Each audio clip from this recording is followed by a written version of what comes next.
Welcome once again to Lehto's Law. Here's Steve Lehto. Stories like this pop up from time to time, and the stories really tick people off. But I've never seen the resolution of the story in the news. But these stories must get resolved. So I don't know if they resolve quickly or if they take a long time.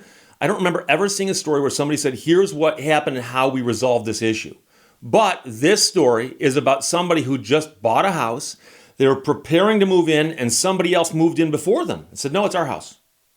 And of course, the police get called, and the police go, this sounds like a civil matter. So we've heard stories like this before, but I'm explaining to you at the end there are two possible solutions that can be done pretty quickly.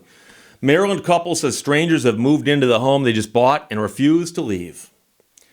A Prince George's County couple had just signed a contract with a bank to buy a home when the wife says she drove by the property and saw a U-Haul in the driveway with other people moving in. So on Thursday, she saw the people moving in. Friday, they were still there because they'd moved in, and they were refusing to leave. So the couple called up their real estate agent, and now the agent is who's speaking to the news. The couple doesn't want to get involved with the news media, but the agent says she, referring to the wife, panicked a little and called me and said, what's happening here? So fearing for their own safety, they asked the agent to speak on their behalf about the people they say are blocking them from moving into their new home. It seems as though someone has totally tried to take possession of the property, says the real estate agent. Now, the TV station went by and saw at least two men at the home, and there are now signs posted telling people to stay away. Stay away. One day after the realtor says the men showed up at the home and moved in. Now, the real estate agent showed the TV station the couple's contract to purchase the home, and the home apparently was previously vacant and foreclosed. So I'm guessing they probably did buy this from the bank, but the point is that they've got the documents to prove it. And the real estate agent says, we have an agreed, signed, ratified contract with the bank. When the new owners confronted the people moving in, the agent says they showed them what the men said was a lease for the property. And the couple then called the police. Once the police were on site, they took a look at the lease and said it was not accurate, it was not correct, according to the real estate agent. But when the TV station tried to talk to men inside the home, they said a man named Quinn had the lease for the house. They said he was their uncle, but said they didn't know his last name, and then they declined to answer any other questions. So the agent says, right now my clients are highly upset. We just don't know what to do at this point. It should not be taking this long for this to be addressed. Now, Prince George's County Police confirms that an officer did go to the house on Thursday, but at this point they say it looks more like a civil matter for the sheriff. So I've always seen them say it's a civil matter, sue them, but they go it's a civil matter for the sheriff. So I'm not sure what they mean by that, but the couple says that's not good enough. They want answers from the bank about how the people were able to get into the house in the first place. Drills, I'm suspecting, or maybe they busted a window. It's not hard to get into an unoccupied house. So how they got in is not the tricky part. So we've heard of this before, both where someone just sees a vacant house and goes, hey, a vacant house. I bet I can move in and nobody'd notice. So people just move into a vacant house. The other one is a common Craigslist type scam where somebody advertises a vacant house and goes, I have a house for rent. Do you want to rent the house? And I make it to where I can get into the house and show it to people because I know it's vacant. And when you contact me through Craigslist, I meet you out there. I walk you through the house. I present you with a lease, which I got off the internet 5 minutes earlier. And you sign the lease. You hand me a bunch of cash, and I skedaddle. And of course, if that's what happened to somebody, then they have a cause of action against the person who ripped them off, which is the Craigslist scammer, not the actual owner of the house. If that person wasn't working for the owner of the house, they've got no right to lease the house to somebody, rent it to somebody. So now getting back to what you would do. Two things. One is I'm a lawyer. So I can give you the most legal answer here is that if you've got the documentation to prove you just bought the house from the rightful owner who was the bank, and you've got all the documentation in place, and it's filed with whoever you file it with in your state, you could file a lawsuit today, and it would literally take you about half hour to draft the lawsuit. And I'm talking about an attorney would do this. You draft a lawsuit, you get it filed. Now, if today is Sunday, so you need to file it, I think, on Monday. You file the lawsuit on Monday, and you immediately ask for a temporary restraining order and an injunction to oust the people from the home. And you would file the lawsuit, and if you don't have the people's names, that might be a little trickier. But hopefully when the police went out there, they got some information. But you could name them as John Doe's 1 and 2. And the only tricky part here would be to convince the court that you could serve these people. But you can file the lawsuit, and the day you file the lawsuit, once it gets assigned to a judge, you can then ask for an emergency hearing on a temporary restraining order. And you would say, we bought a house, have the paperwork to prove it. We can submit that to court right now. There are squatters in there, trespassers in there. There are people in there with no legal right to be in there. And we want them out now.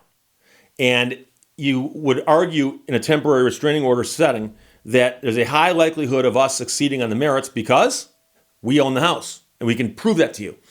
And it's apparent what's happened is either these people are running a scam or they were scammed. But to oust them from the house won't hurt them because they're going to get ousted anyways. And on top of that, they have a strong likelihood that they're going to lose on the merits because they're not going to be able to produce a lease with us, the true owners of the home.